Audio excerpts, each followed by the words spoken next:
এই আপনাদের মতো মানে আপনাদের মতো ছেলের না এই একটাই প্রবলেম, একটা মেয়ে হাসি মুখে কথা বলবে তখনই সেই মেয়ে আপনার গার্লফ্রেন্ড হয়ে যায়, তাকে ফুল দিতে হবে, তাকে প্রপোজ করতে হবে, তাই তো?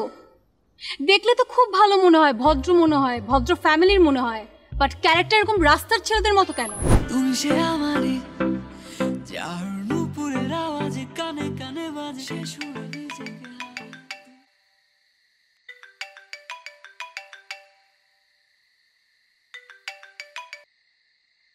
হ্যালো হ্যালো, আপনি আমাকে অপারেশন ফোন করেছেন কেন? আসলে আমার একটা হেল্প দরকার। তো হেল্প লাগবে তো আপনি হেল্প লাইনে ফোন করবেন, পার্সোনাল নাম্বারে কেন? আমার হেল্পটা পার্সোনাল, তাই আপনাকে পার্সোনাল নাম্বারে ফোন দিয়েছি। আচ্ছা আচ্ছা, শুনি কি হেল্প? আপনাকে বলেছিলাম না আমার পাশের বাসায় একটা মেয়ে আছে, বদমেজাজি। আমি আসলে ওকে একটু ইমপ্রেস করতে চাই, মানে ওর সাথে এরকম ঝগড়াঝাটি করতে আমার ভালো লাগে না। কি করবো আপনি একটু বলে দেন না। আচ্ছা, তো এই ব্যাপারে আমি আপনাকে কি সাহায্য করতে পারি? আপনার কথা শুনলে তো পৃথিবীর যে কোনো মানুষ গোলায় যেতে পারে না। আপনি এত সুন্দর করে সবকিছু সমাধান দেন, আপনি আমার এই সমস্যাটা সমাধান দেন না প্লিজ। আচ্ছা, আপনি একটা কাজ করতে পারেন। যেমন? ধরেন আপুটা সকালে বাসা থেকে বের হচ্ছে কিন্তু কোনো রিক্সা পাচ্ছে না, সো প্রতিদিন সকালে ওই টাইমে আপনি একটা রিক্সা নিয়ে হাজির হয়ে যেতে পারেন। এভাবে আপনি তাকে ইমপ্রেসও করতে পারলেন,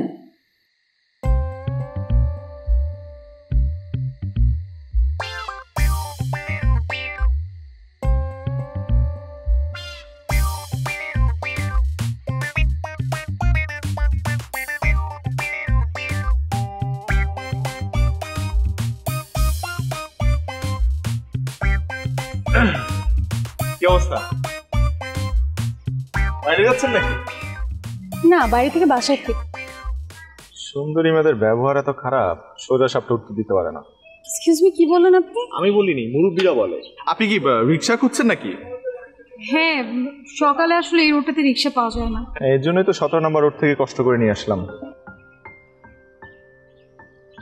আমার জন্য না, এমনি ওর সাথে গল্প। কি নাম তোমার? রফিক। ওর সাথে গল্প করার জন্য আসে এমনি। আপনার রিক্সা লাগলে আপনি যেতে পারেন, প্লিজ, খালি আছে, যান, আরেকদিন গল্প করবো, সমস্যা নেই, যান যান, আপনি যান।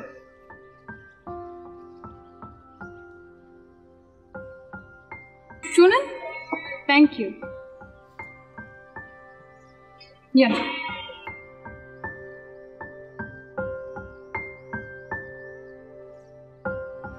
Welcome welcome. সরি,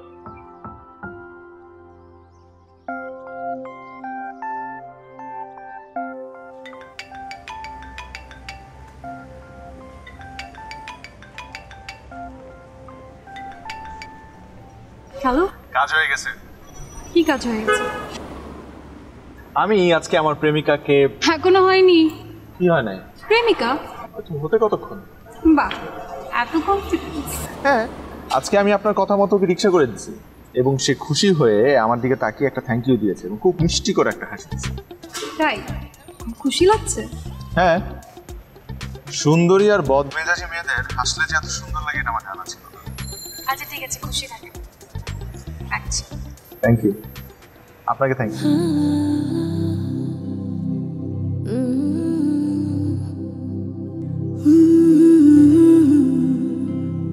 মামা আর কতক্ষণ? মামা আস্তে আস্তে, অস্থির হয়েও না, এটা প্রেমের কেস, একটু সময় লাগবে, আসতেছে।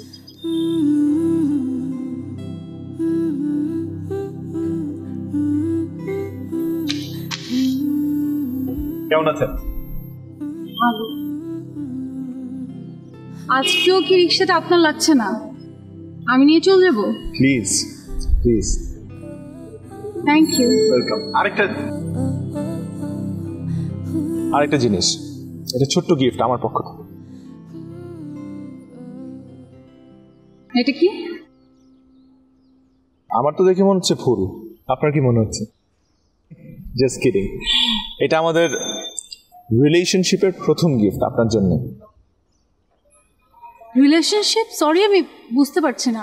মানে বয়ফ্রেন্ড হিসেবে একজন গার্লফ্রেন্ডকে প্রথম উপহার। এই আপনাদের মতো মানে আপনাদের মতো ছেলের না এই একটাই প্রবলেম, একটা মেয়ে হাসি মুখে কথা বলবে তখনই সেই মেয়ে আপনার গার্লফ্রেন্ড হয়ে যায়, তাকে ফুল দিতে হবে, তাকে প্রপোজ করতে হবে, তাই তো? দেখলে তো খুব ভালো মনে হয়, ভদ্র মনে হয়, ভদ্র ফ্যামিলির মনে হয়, বাট ক্যারেক্টার এরকম রাস্তার ছেলেদের মতো কেন? আপনি রাস্তার ছেলে বলছেন কেন? হ্যাঁ বলছি, বিকজ আপনি আসলে আমার ভুল হয়েছে যে আমি আপনার সঙ্গে সুন্দর করে হাসি মুখে কথা বলছি, এটা আসলে আমার ভুল হয়েছে। আমারই ভুল হয়েছে, আমার ভুল হয়েছে আপনাকে এই ফুলটা দেওয়া। আপনি এটা ডিজার্ভই করেন না। আপনি এই ফুল কেন? আপনি আমার ভালোবাসায় ডিজার্ভ করেন না, please. আপনি আমার গার্লফ্রেন্ড হয়ে ডিজার্ভ করেন না। আপনি ব্রেকআপ যান, আপনার সাথে ব্রেকআপ আসতে থেকে। ব্রেকআপ মানে যাদের কোনো সম্পর্ক নেই তাদের ব্রেকআপ হয় কি করে? অবশ্যই হয়, আমার পক্ষ থেকে ছিল ওয়ান সাইডেড রিলেশনশিপ। এই মামা নিয়ে যাও, ভাড়া নিয়ে নিও ওনার কাছ থেকে।